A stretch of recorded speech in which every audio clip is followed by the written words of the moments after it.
오늘 함께 보실 하나님의 말씀은 요한복음 8장 31절부터 41절까지의 말씀입니다. 요한복음 8장 31절부터 41절까지의 말씀을 저와 성도님이 한 절씩 나누어서 읽고 마지막 절은 한 목소리로 읽도록 하겠습니다. 그러므로 예수께서 자기를 믿는 유대인들에게 이르시되 너희가 내 말에 거하면 참으로 내 제자가 되고 진리를 알지니 진리가 너희를 자유롭게 하리라. 그들이 대답하되 우리가 아브라함의 자손이라 남의 종이 된 적이 없거늘 어찌하여 우리가 자유롭게 되리라 하느냐. 예수께서 대답하시되 진실로 진실로 너희에게 이르노니 죄를 범한 자마다 죄의 종이라. 종은 영원히 집에 거하지 못하되 아들은 영원히 거하나니 그러므로 아들이 너희를 자유롭게 하면 너희가 참으로 자유로우리라. 나도 너희가 아브라함의 자손인 줄 아노라. 그러나 내 말이 너희 안에 있을 곳이 없으므로 나를 죽이려 하는도다. 나는 내 아버지에게서 본 것을 말하고 너희는 너희 아비에게서 들은 것을 행하느니라. 대답하여 이르되 우리 아버지는 아브라함이라 하니 예수께서 이르시되 너희가 아브라함의 자손이면 아브라함이 행한 일들을 할 것이거늘 지금 하나님께 들은 진리를 너희에게 말한 사람인 나를 죽이려 하는도다. 아브라함은 이렇게 하지 아니하였느니라. 같이 읽겠습니다. 너희는 너희 아비가 행한 일들을 하는도다. 대답하되 우리가 음란한 데서 나지 아니하였고 아버지는 한 분뿐이시니 곧 하나님이시로다. 아멘. 네, 성도님들, 우리가 금방 읽은 성경 구절에서 가장 익숙한 구절을 하나 찾아보라고 하면은 혹시 몇 절을 선택하시겠습니까? 아마도 32절을 떠올리실 것 같습니다. 진리가 너희를 자유롭게 하리라. 우리는 자유를 굉장히 좋아합니다. 자유롭게 살아가고 싶고 억눌리지 않아 하고 싶고, 특별히 저 같은 경우는 굉장히 자유로운 영혼입니다. 누군가가 구속하는 것보다도 어떤 환경에서 자유롭게 놔뒀을 때 창의력이 굉장히 많이 샘솟는 그런 사람입니다. 예전에 그 심리 검사를 했을 때 저를 표현하는 장점이 극대화된 동물을 말해줬는데 그 동물을 야생마라고 하더라고요. 넓은 초원에다 그냥 풀어놓기만 하면은 자기 혼자 신나가지고 열심히 뛰어다닐 것 같은 그런 자유로운 사람이라고 이야기를 해줬습니다. 그런데 우리가 살아가고 있는 현실을 가만히 들여다보면 우리는 생각보다 자유롭지 않은 부분들이 많은 것 같습니다. 때로는 돈에 묶이고, 그리고 사람들의 말에 묶이고, 다른 사람들의 시선에 묶이고, 습관에 묶이고, 그리고 무엇보다 죄에 묶여 살아가고 있는 것 같습니다. 겉으로는 멀쩡히 살아가지만 속으로는 내가 왜 이것을 끊어내지 못하지? 이거를 이제 그만하고 이 모습을 멈춰나고 벗어나고 싶은데 왜 이것을 내가 계속 절제하거나 끊어내지 못하지 하는 그런 생각들이 우리 마음 가운데 많이 남아있는 것 같습니다. 이게 바로 종처럼 살아가는 모습인데요. 우리가 그 많이 잘 알고 있는 32절 말씀, 그 말씀을 보기에는 한 가지 조건이 먼저 붙어 있습니다. 바로 그 앞에 있는 31절 말씀인데요. 너희가 내 안에 거하면 참으로 내 제자가 되고, 예수님은 그냥 진리가 너희를 자유롭게 한다라고 말하지 않고 중요한 전제를 두고 있습니다. 내 말이 너희가 내 말에 거하면. 성경에서 말하는 그 자유라는 것은 느낌과 같은 감정 상태를 말하는 것이 아닙니다. 환경의 변화도 아닙니다. 말씀 안에 머무는 삶에서 시작한다라고 이야기를 합니다. 많은 사람들은 나는 묶여있지 않아, 난 자유로워라고 많이들 생각하고 있습니다. 본문 속의 유대인들도 우리가 남의 종이 된 적이 없다라고 이야기를 합니다. 하지만 실제적으로 이 사람들은 로마의 지배 하에 있던 종처럼 살아가고 있던 사람들이었음에도 우리는 아브라함의 자손으로서, 우리의 혈통적인 느낌으로서 우리는 결코 종이 아니다 라고 이야기를 하고 있죠. 그런데 예수님은 말씀하십니다. 혈통적인 종이 아니라 영적인 상태의 종을 이야기한다라는 것을요. 그래서 예수님은 죄를 범하는 자마다 죄의 종이다 라고 말을 합니다. 진짜 그 사람이 묶여 있는 것, 그 사람이 정말 얽매여 있는 것은 자기가 묶여 있다라는 것을 알지 못하는 것에서 이야기를 하는 것 같습니다. 우리가 말씀에 거하지 못하는 상태는, 우리가 말씀에 거하지 않게 된다면 우리는 말씀이 아닌 내 생각에 거하게 되고, 내 감정에 거하게 되고, 내 욕망 안에 거하게 됩니다. 그리고 그게 계속 반복되며 그 죄가 습관이 되고, 습관은 우리의 성향이 되고, 그 성향이 결국 우리의 주인이 되어버리고 맙니다.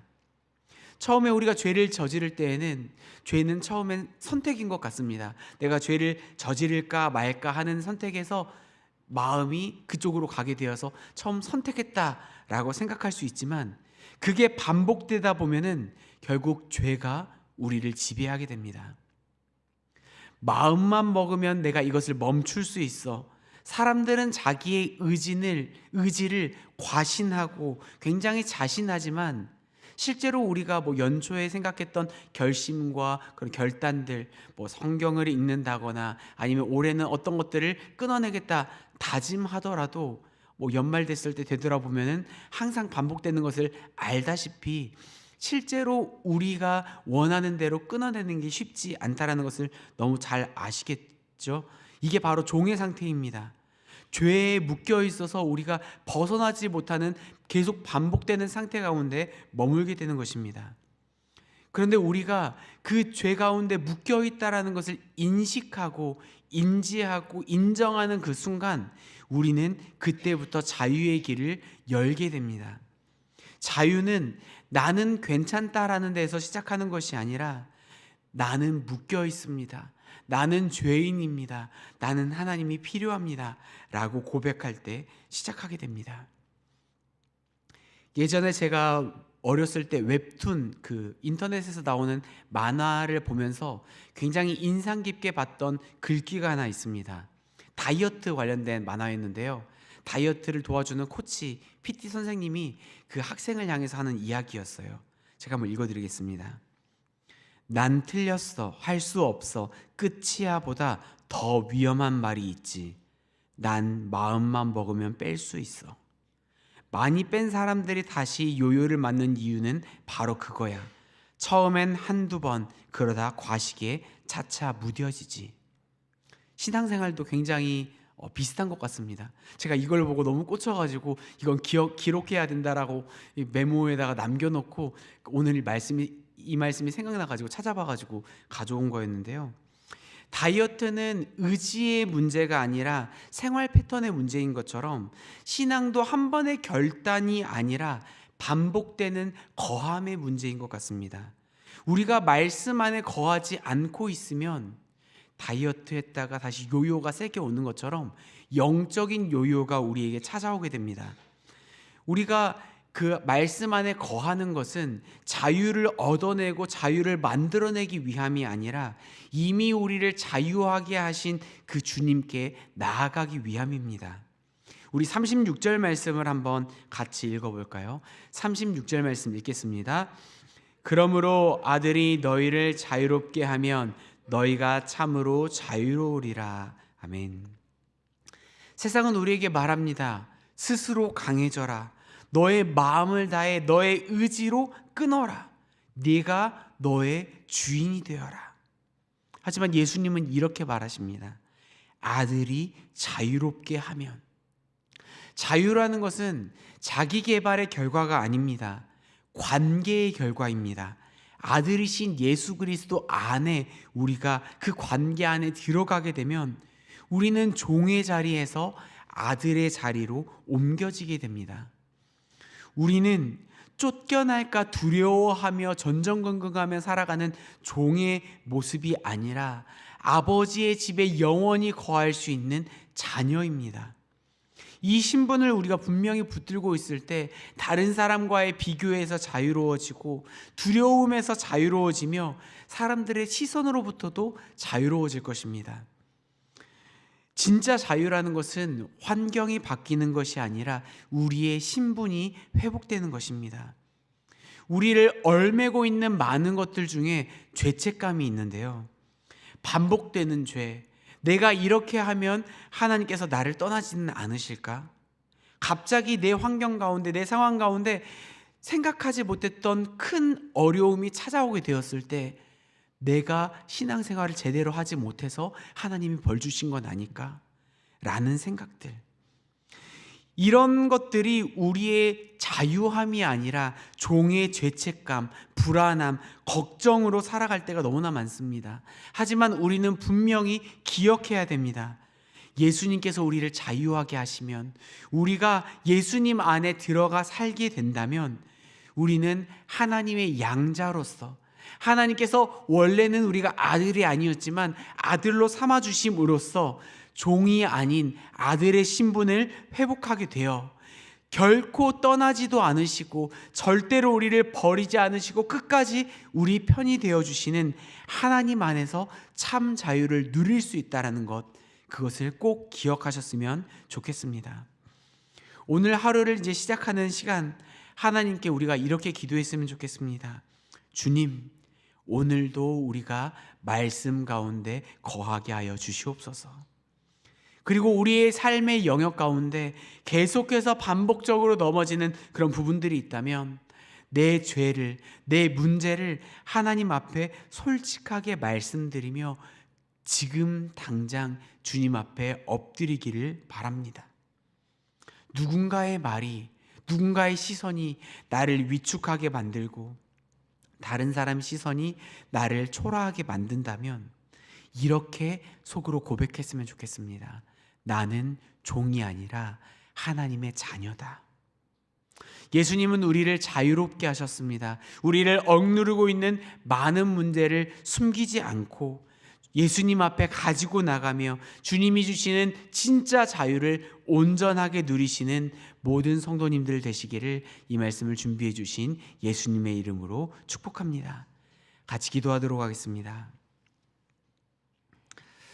사랑의 주님, 우리는 자유롭다라고 생각하고 내가 종의 신분이 아니라고 생각하지만 여전히 많은 것에 묶여서 살아가고 있습니다. 우리 안에 있는 종의 모습을 솔직하게 바라보고 말씀 앞에 정직하게 나아갈 수 있도록 도와주시옵소서. 아들이신 예수님 안에 거하면 우리가 자유하게 된다는 것을 우리가 말씀을 통하여 배우고 느꼈습니다. 하나님, 주님께서 우리를 자유케 하여 주시고 죄의 습관에서, 사람들의 시선에서, 두려움에서 우리를 풀어 주시옵소서.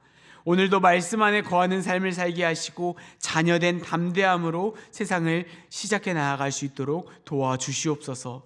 참된 자유 주시는 사랑 많으신 예수님 이름으로 기도드리옵나이다. 아멘. 이 시간 함께 기도하실 때 몇 가지 기도 제목으로 같이 기도했으면 좋겠습니다. 먼저 기도하실 때에는 말씀에 머무는 삶을 회복하게 하여 주시고 바쁨 가운데서도 말씀을 놓지 않게 하여 주시옵소서. 그리고 내가 묶여있던 나의 죄와 습관들, 반복되는 그것들을 주님 앞에 정직하게 인정하며 주님 앞에 회개의 은혜를 구하며 지금 당장 나아갈 수 있도록 도와주시옵소서. 이렇게 기도했으면 좋겠고요. 두 번째, 기도할 때는 종의 두려움이 아니라 자녀의 담대함으로 살게 하여 주시고 사람들의 시선과 비교해서 자유하게 하시고 하나님의 시선만 바라볼 수 있게 해달라고 기도했으면 좋겠습니다. 마지막으로는 예수님과의 그 관계가 오늘 우리 하루의 중심이 되게 하여 주시고 오늘 우리가 만나게 될 사람들에게 예수 그리스도의 향기를 풍겨 나갈 수 있는 우리의 모습이 될 수 있도록 도와주시라고 기도하신 후에 개인의 기도 제목으로 계속 기도를 이어가도록 하겠습니다. 같이 기도하도록 하겠습니다.